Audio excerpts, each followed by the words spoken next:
Hello అండి, welcome to yummy food. ఈరోజు నేను మీకు చూపించే రెసిపీ పలావ్. మీరు బయట కొన్న మసాలా ఎంతన్నా వేయండి, కానీ ఎంతైనా ఇంట్లో చేసుకున్న మసాలాతో చేస్తే వచ్చే రుచి మాత్రం రాదు. పలావ్ ఎలా చేయాలో ఇప్పుడు చూడండి. ముందుగా 1/2 kg రైస్ని తీసుకొని వాష్ చేసి నానబెట్టి పక్కన పెట్టండి. అలాగే మనకు కావాల్సిన మసాలా దినుసులన్నీ ఒక ప్లేట్లో తీసుకొని పెట్టుకోండి. అలాగే అల్లం వెల్లుల్లి పేస్ట్ను, కొబ్బరి పేస్ట్ను విడివిడిగా మిక్స్ చేసి పెట్టుకోండి.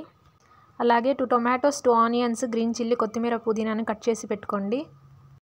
ఇప్పుడు స్టవ్ మీద గిన్నె పెట్టి అందులో కొద్దిగా ఆయిల్ని తీసుకోండి. ఆయిల్ హీట్ ఎక్కిన తర్వాత అందులో లవంగాల్ని, అలాగే చెక్కని, ఇలాచీని, గసగసాలని, అలాగే షాజీరాని, 2 బిర్యానీ ఆకుల్ని కూడా వేసి కొంచెం సేపు ఫ్రై చేయండి.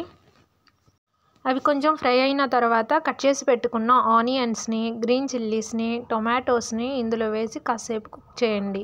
ఇవి కొంచెం కుక్ అయిన తర్వాత ఇందులో టేస్టింగ్ సాల్ట్ని, అలాగే అల్లం వెల్లుల్లి పేస్ట్ని కూడా వేసి కాసేపు ఫ్రై చేయండి.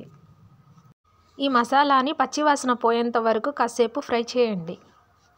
మసాలాని ఇలా కొద్దిసేపు ఫ్రై చేస్తేనే పలావ్కి మసాలా ఫ్లేవర్ వస్తుంది.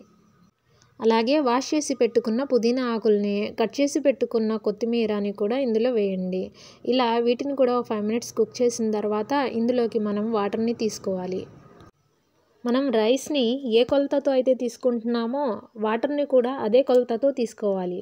ఇక్కడ నేను 1 glass రైస్కి 1.5 glass వాటర్ని తీసుకున్నాను. అలాగే ఇందులో 1 spoon ఉప్పును కూడా యాడ్ చేయండి. ఇందులో వాటర్ మొత్తం మరిగేంత వరకు 5 minutes మూత పెట్టి ఉంచండి. వాటర్ మొత్తం మరిగిన తర్వాతనే కొబ్బరి పేస్ట్ను ఇందులో వేయండి. ఇలా కొబ్బరి పేస్ట్ను వేసి మిక్స్ చేసిన తర్వాత ఇంకొక 10 minutes వరకు మూత పెట్టి వాటర్ మరిగేంత వరకు ఉంచండి. ఇలా వాటర్ అంతా మరిగిన తర్వాత ఇందులోని మసాలాని ఒకసారి మిక్స్ చేయండి. ఇలా మిక్స్ చేసిన తర్వాత నానబెట్టి పక్కన పెట్టుకున్న రైస్ని తీసుకొని అందులో వాటర్ లేకుండా రైస్ మొత్తాన్ని వేసి 10 minutes వరకు కుక్ చేయండి. మనం బిర్యానీలో, పలావ్లో రెండింటిలో వాడే సుగంధ ద్రవ్యాలు దాదాపు ఒకటే. కాకపోతే పలావ్లో ఘాటు తక్కువగా ఉండే సుగంధ ద్రవ్యాలు వేసి చేయాలి. బిర్యానీలో ఘాటు ఎక్కువ ఉన్నవి తీసుకోవాలి. ఈ రైస్ని ఒకసారి మిక్స్ చేయండి. కుక్ అవ్వడానికి దగ్గర పడుతుంది.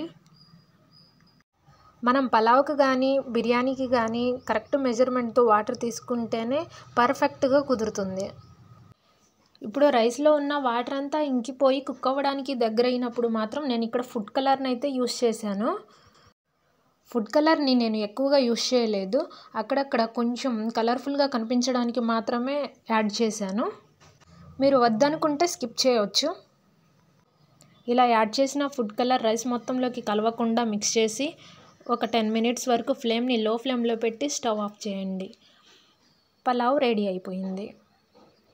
చూడటానికి కలర్ఫుల్గా ఎంతో టేస్టీ అయిన పలావ్ రెడీ అయిపోయింది.